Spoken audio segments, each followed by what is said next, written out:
So let's get right into it. Most of us have been taught that career growth is all about checking boxes off a list. But what if the real secret, the biggest lever you can pull, isn't about what you do, but how you think?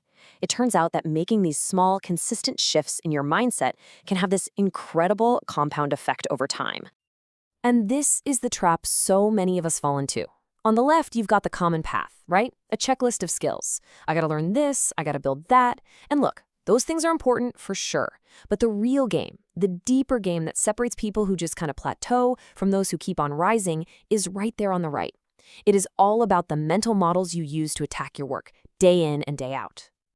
All right, let's start with the first, and you could argue the most powerful shift of all, moving from an employee mindset to an owner mindset. Now, it's really important to get this. This has nothing to do with your job title. You could be an intern. It's about a fundamental change in how you approach every single thing you do. And this just lays out the difference perfectly. An employee asks, how do I get this task done? But an owner asks, how does this task actually help the business win? See the difference? An employee is worried about the edges of their role. An owner is always looking around, hunting for problems to solve, even if it's not technically on their job description. It's a total flip in perspective. This quote just nails it. The first designer, they're a task completer. They make good screens, fine. But the second designer, they're a value creator. They're thinking about the why. Why are we making this screen? How does it affect our users? How does it move the needle for the business? That's the person who gets noticed. That's the person who gets promoted. Okay, our second big shift is all about managing your energy. You only have so much of it in a day, right? This is about learning to work with reality, exactly as it is, instead of burning all your energy fighting it. I mean, does any of this sound familiar? We've all been there. You want a perfect plan, but everything's vague. You want that promotion, and it goes to someone else. These aren't personal attacks on you. They're just how work is. The gut reaction is to get frustrated, but honestly, frustration is just a dead end. It just eats up your energy and gives you nothing back. So here's the key. Accepting reality isn't about giving up. It's actually a power move. When you stop wasting all that mental energy being mad about things you can't change, you suddenly have all this bandwidth freed up to pour into the things you can control, your actions, your attitude, and your solutions. And once you do that, once you accept reality, you start to see the hidden rules of the game. And they're not really secrets, they're just super predictable patterns. Money follows valuable solutions. Promotions follow people who make their leaders' lives easier. It's a logic. And once you see it, your career growth stops feeling like a lottery and starts feeling like something you can actually build. All right, on to shift number 3. This one's about making your good choices automatic.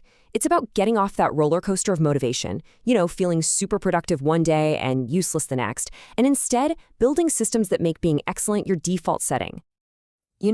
This is just brutally honest, and I love it.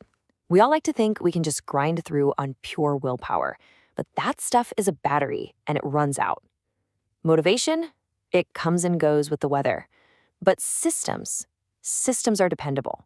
The most successful people don't just feel like doing the right thing. They've built a system that makes it happen anyway. And here is one of the coolest, most practical tools for building those systems: action triggers. It's so simple. It's just creating these little if-then rules for your brain that basically bypass procrastination and make good stuff happen on autopilot. Just look at how simple and powerful these are. Each one connects a specific cue, the if, to a specific action, the then. You're taking the decision-making out of it. There's no moment to hesitate or get distracted. And over time, these tiny automated actions just compound into incredible progress. Okay, our fourth shift is a serious growth accelerant. This is about making teachability your default mode. And it's more than just being okay with feedback. It's about actively hunting it down and turning it into fuel for your own growth. I mean, this comparison says it all. Our gut instinct, our ego, pushes us toward the protective mindset on the left. We get defensive, we worry about looking stupid. But all the growth, literally all of it, happens on the right. It's about reframing feedback not as an attack, but as a gift. It's priceless data you can use to get better. Being teachable isn't a passive thing where you just wait for someone to tell you something. It is an active hunt. You're going to your manager and asking, what's one thing I could be doing better? You're studying the people around you who are crushing it. You're proactively creating this feedback loop that just speeds up your learning like crazy. So now we get to our fifth shift, and this is where we connect all these mindsets to a really tangible outcome, your earning potential. And to do that, you have to understand the incredibly powerful concept of leverage. We're all kind of taught to think about our salary as this slow, steady climb up a ladder. You get a 3% raise here, a small promotion there, but that is such a limited way to look at it. The truth is, the value you create, and by extension, what you can earn, can actually jump in these big, nonlinear ways. And the key to making those jumps is leverage. It's the art of multiplying your impact. Your time is finite, right? You only have 24 hours in a day, but your impact doesn't have to be. When you build a system that helps your whole team or you share an idea that changes a product, you're using leverage. You're separating your results from the hours you put in. This chart just makes it so clear. That first bar, that's your effort. It's a fixed amount. Now, if you just complete tasks one by one, your impact is linear. You get out what you put in. But look what happens when you create value through leverage, like improving a process. That same amount of effort can produce 5, 10, even 50 times the impact. So how do all these pieces actually fit together? Well, the magic is that none of these shifts live in a bubble. They all feed into each other and actually make each other stronger.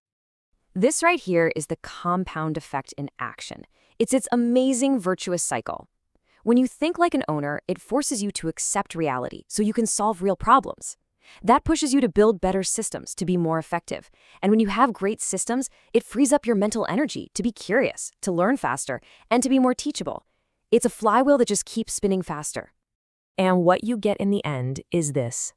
This is a profile of the person who advances the fastest.